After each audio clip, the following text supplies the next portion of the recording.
တပြက်ပြက်လောက်ခတ်သွား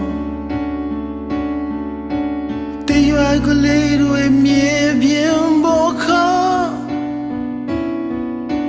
ပင်ရှိမြတ်တွေရင်အကားသူလာရလန်းသူချေရများ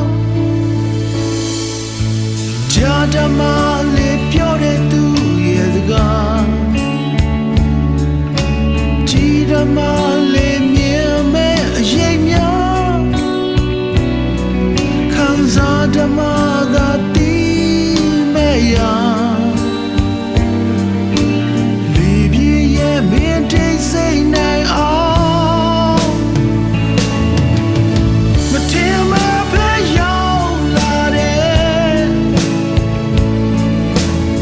မသိခင်မှာပြန်သွားခဲ့တယ်မောင်ရီလို့တော့မှာပဲသူရဲ့ချီအောင်ကိုရိပ်စားပြီးအဖြေတွေရှာကြည့်ခဲ့လေ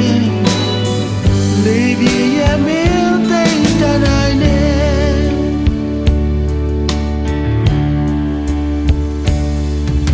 နှလုံးသားလေးဟာမင်းကြောင့်တော့နေလား